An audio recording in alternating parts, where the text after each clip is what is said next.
Hi everyone and welcome back to Foibles and Fancies. Last year I read a total of 3 YA novels. Now that might not sound like a lot of YA, but considering how many books, or technically how few books I read last year, that represents about 15%, which is a decent chunk of my reading.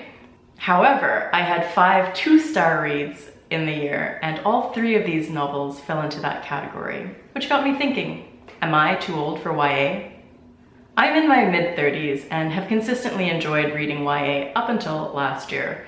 Obviously I loved Harry Potter, but when I first read Harry Potter, I was the target audience. I'm planning on rereading Harry Potter this year, so let's see if I still adore these books. I also enjoyed reading the Hunger Games series and the Twilight series.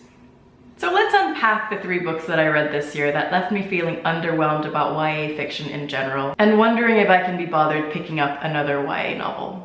The first one is The 100 by Cass Morgan.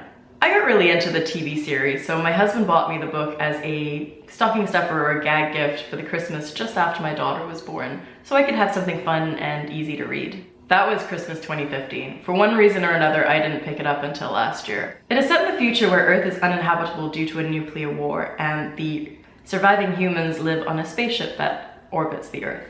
Due to space and resource constraints, criminals are casually executed, unless of course you're under 18, in which case you are imprisoned. I don't actually recall what they do to you once you turn 18, but anyways, moving on.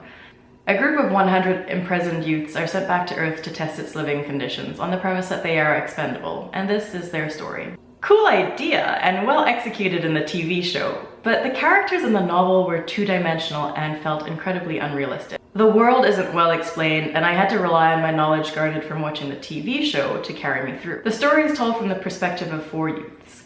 I rushed through the chapters about class and Wells because I found them so uninteresting. I felt like the Clarke and Bellamy chapters were a little bit better, but maybe only because the TV show had already established a connection for me for these characters. I loved Bellamy in the show, and I just pictured Bob Morley while I was reading the Bellamy chapters, and that helped me through.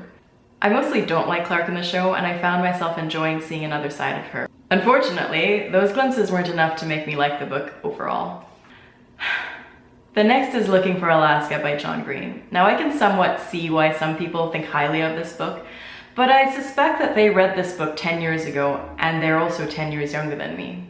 I do wish that I had read it as a teenager. It's a compelling story for a 14 to 17-year-old. And I get that that's exactly the audience John Green is writing for. But for me, it was a superficial yawn fest. It's full of forced intelligence and, in my opinion, cliches of youth. After this, dare I venture into more John Green? Help me out and let me know in the comments below. My last attempt in 2017 was City of Bones by Cassandra Clare. I picked it up when I heard about the 2018 Read Harder Challenge to read the first in a new to you YA series.